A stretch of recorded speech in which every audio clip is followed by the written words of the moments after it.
seorang chef itu nggak cuma pintar masak. Yes, betul. Tapi kalau misalkan kayak untuk prospek kerjanya gitu di Indonesia udah banyak belum sih Pak? Menurut saya yang harus disiapkan ya Iya, yang harus disiapkan. benar-benar passionate nggak. Passionate.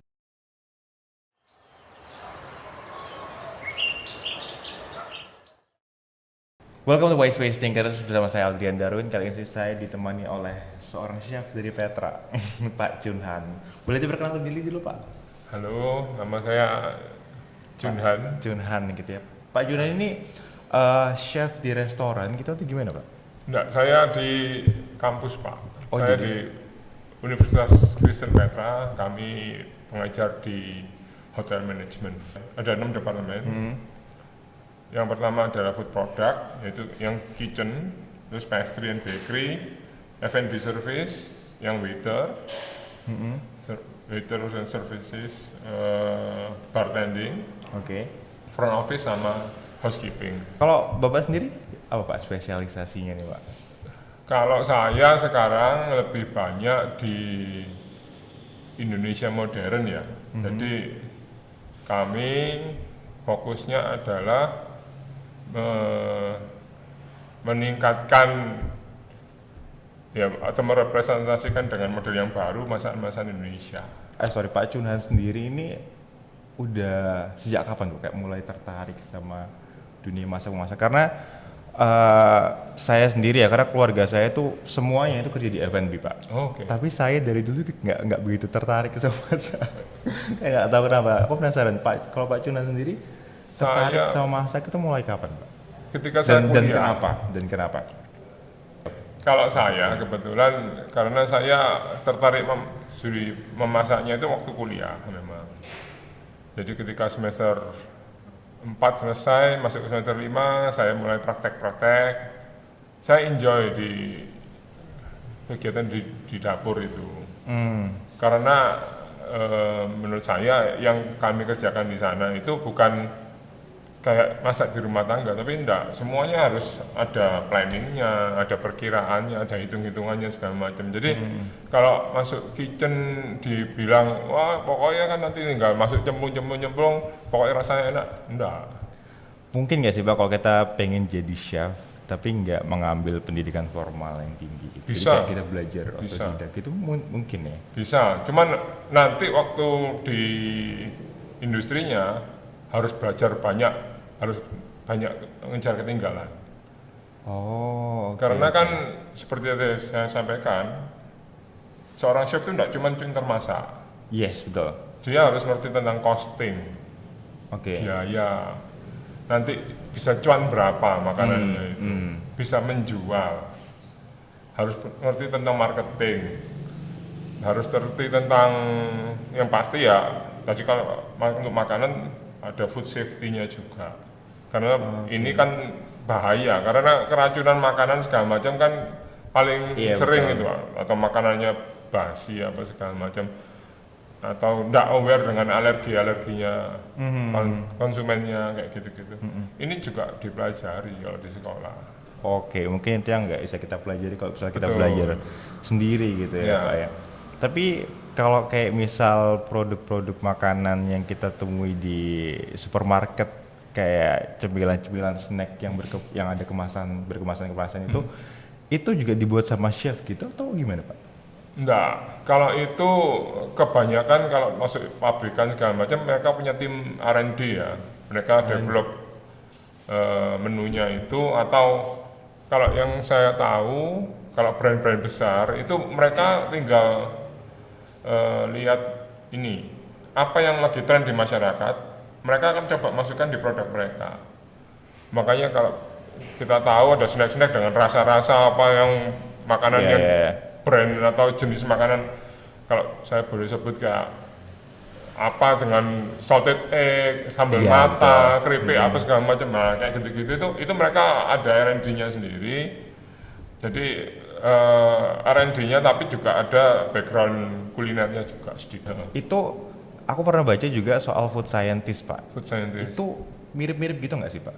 Iya, Karena aku sempat apa ya? Aku penasaran gitu loh bedanya chef sama food scientist. Kalau chef itu apa? Kalau food scientist itu apa bisa dijelasin nggak Pak kira-kira? Karena ini ya profesinya beda. Kalau chef itu di dapur dan biasanya lebih komersial sifatnya. Oke. Kalau food scientist lebih banyak di lab, Oh. development produk. Jadi dia lebih fokus ke gimana caranya supaya makanan ini bisa bertahan lama, supaya bisa. Ya, dia punya background tentang pasti ya kalau makanan ya food safety juga ada. Dia pengetahuan tentang ingredients-nya. Terus dia terutama kalau di food scientist ini mereka akan banyak pakai food additive ya, bahan tambah pangan. Oke. Which is harus aman segala macam. Terus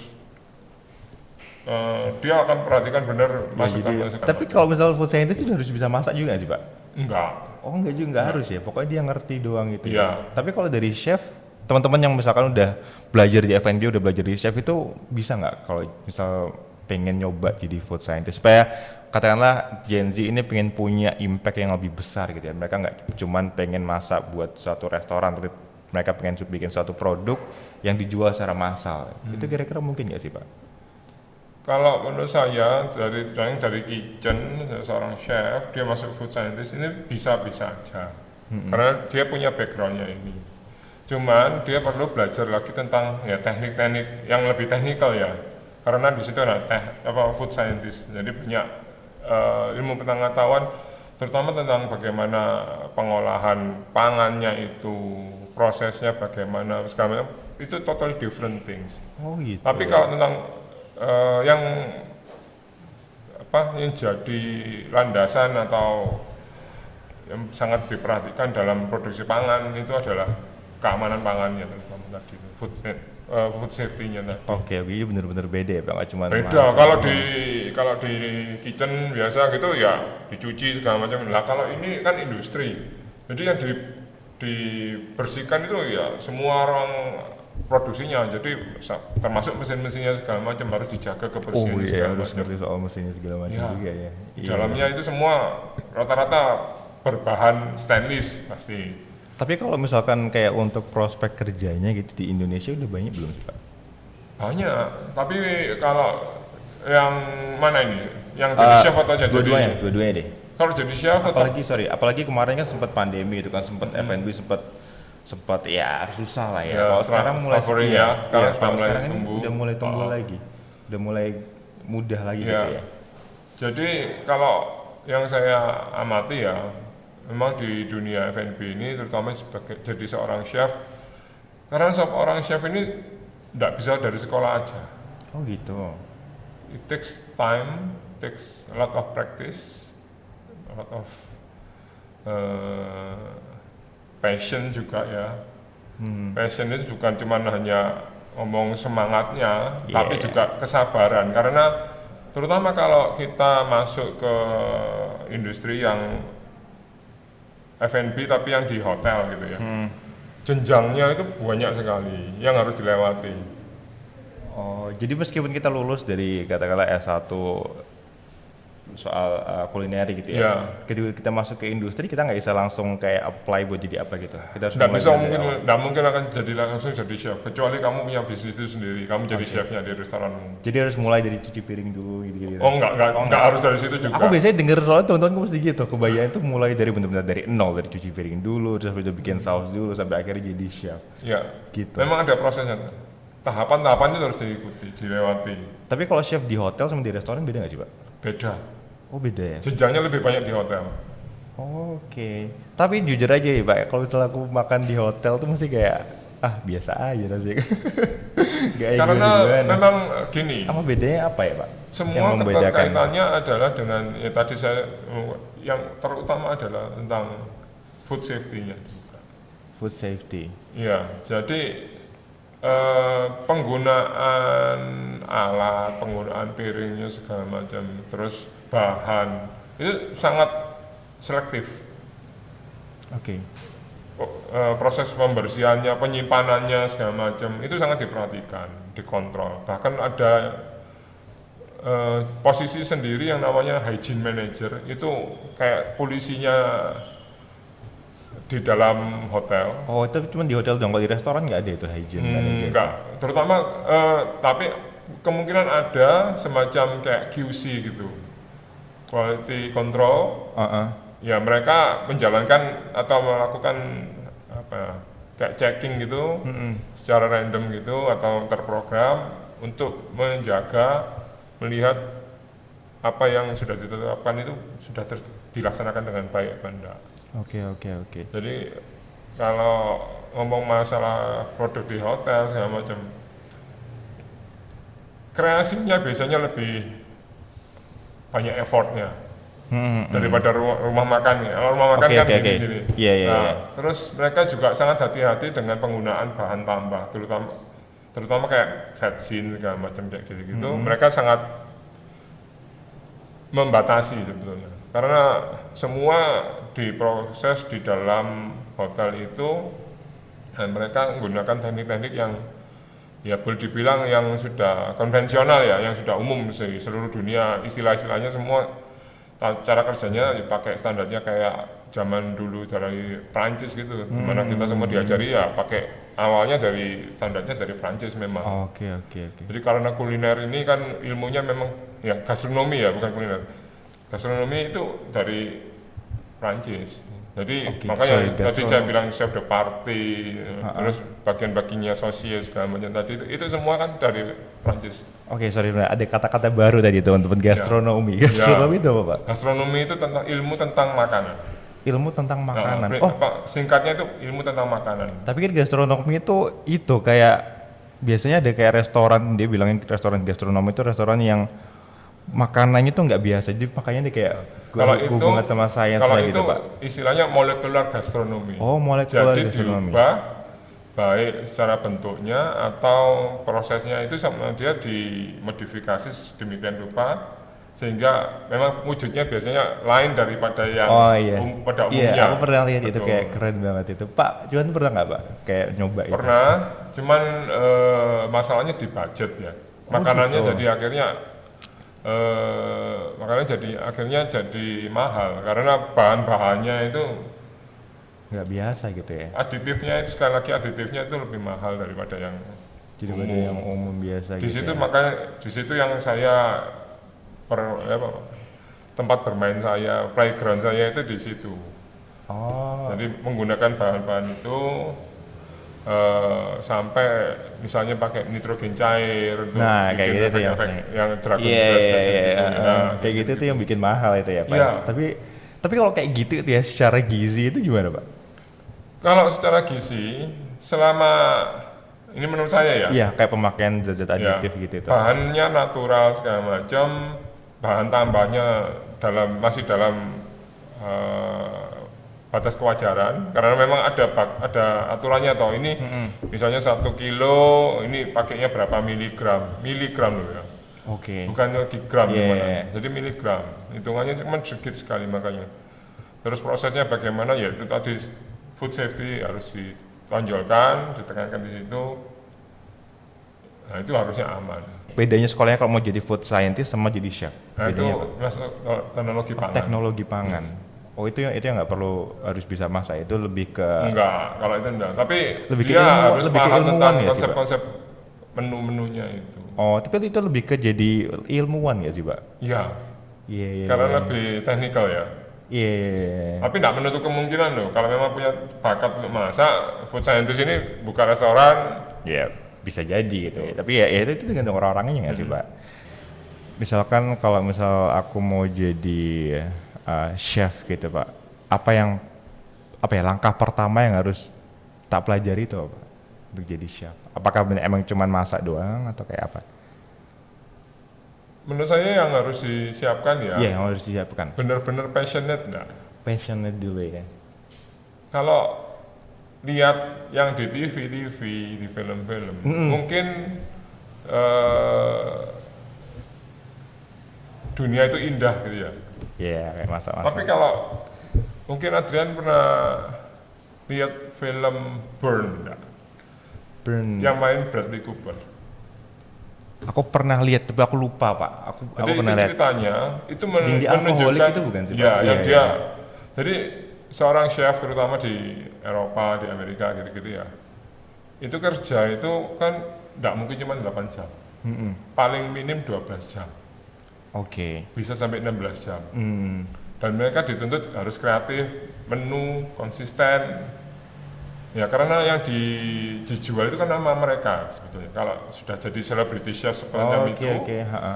kalau punya restoran yang terkenal, high class gitu, fine dining apalagi, itu yang dijual adalah nama baik mereka.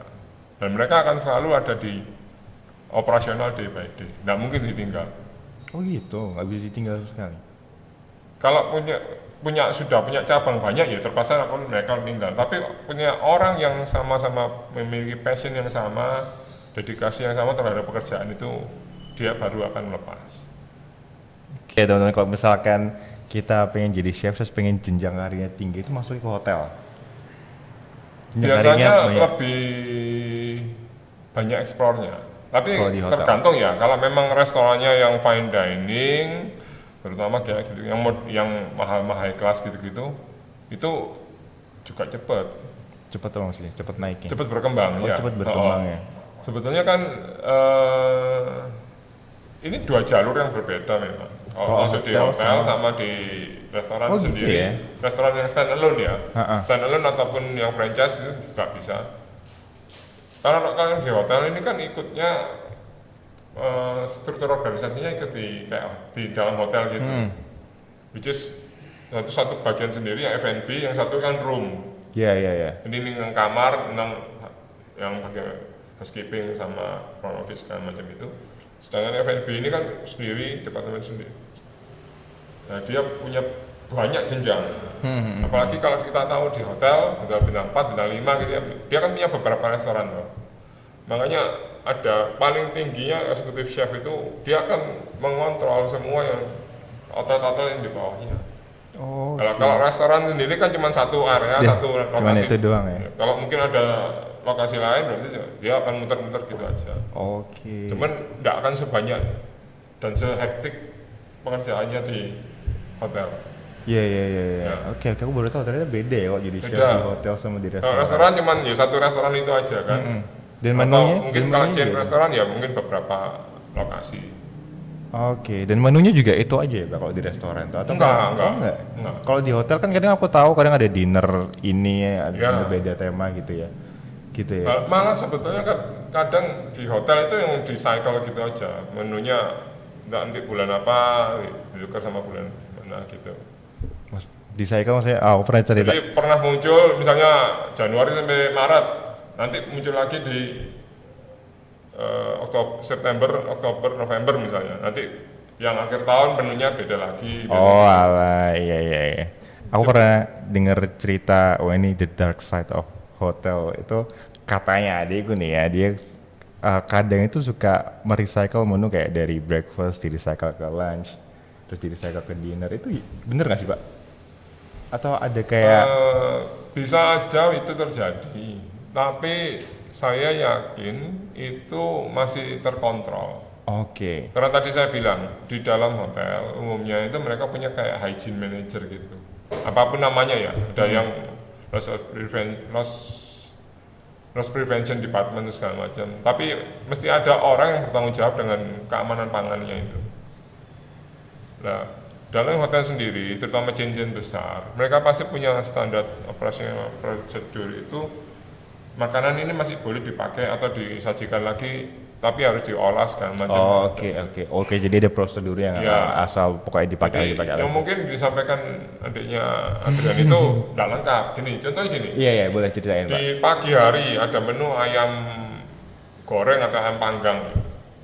Nanti siang hari ayam ini kan nggak langsung dibuang, masih ada sisa. Ini bisa dimanfaatkan jadi isiannya sandwich atau dijadikan suwirannya ayam goreng, di taburannya mie goreng, nasi goreng Jawa gitu. Jadi memanfaatkan barang yang ada. Iya, iya, iya. Dengan begitu saya kan tidak perlu mengeluarkan lagi ayam baru, proses lagi, Betul. dibacem lagi segala macam. Iya. Ini harus dibuang.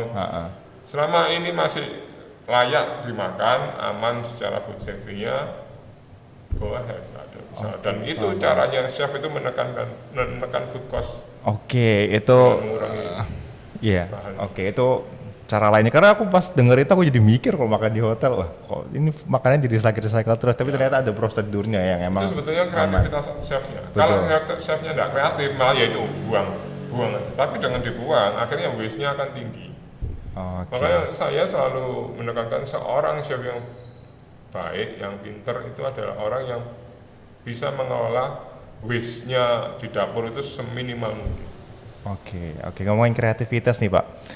Jadi chef itu kreativitasnya nggak sekedar dimasak gitu ya, bisa juga kayak Pak Chunhan kemarin sempat bikin game ya sama Pak Martin sama Table Toys. Ya. Nah itu bisa ceritain nggak sih Pak perannya Pak Chunhan di game ini? Ini dia gamenya teman-teman.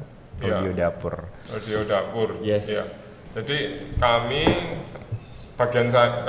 membuat permainan ini yang mengedukasi terutama ibu-ibu Oke. muda yang mungkin belum punya pengalaman untuk mengolah makanan-makanan yang sehat, yang aman untuk iya. putra-putrinya yang masih balita bahkan di bawah 2 tahun. Itu supaya bagaimana nutrisinya terpenuhi, makanannya itu sehat, masaknya juga mudah.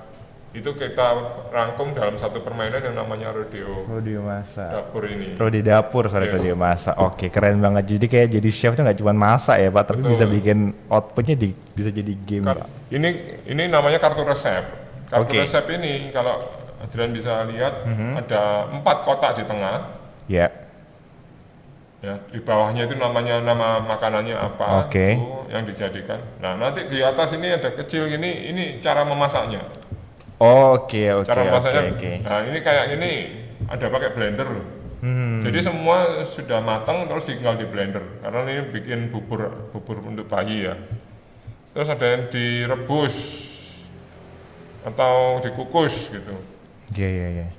Dan ini semua makanan-makanan yang udah di apa namanya dibuat sama Pak Chunhan, Betul, kita gizinya sudah trial seimbang. segala macam. Iya benar, yang gizinya seimbang gitu ya, Betul. Pak. Jadi nggak asal. Iya. Iya. Oke, keren banget Pak Chunhan ya. Ya. Dari chef ya bisa ikut berkontribusi bikin game gitu ya. Tujuannya adalah untuk mengedukasi mama-mama muda di luar Betul. sana yang katanya nggak bisa masak, segala Ya. macam, udah nggak punya alasan lagi ya Pak ya. Ini udah dibuatin resepnya dan ini semua sangat mudah untuk dibuat teman-teman. Iya, kalau Dan misalkan ini masih ada kelanjutannya sebetulnya. Oke. Karena ini tahun pertama, nanti ke tahun kedua kita develop something else dari ini. boleh dibocorin ya Pak? Enggak. Nggak boleh dibocorin. Iya, Oke. karena nanti kan terkait dengan HKI segala macam. Oh, oke. Terima kasih Pak Chunhan sudah datang untuk White Space kali Terima ini. kasih. Semoga kita bertemu lagi di White Space selanjutnya. Terima kasih udah nonton Thinkers. Sampai jumpa next week. Bye bye. Bye. Terima kasih banyak Pak Chunhan. Thank you. Nice.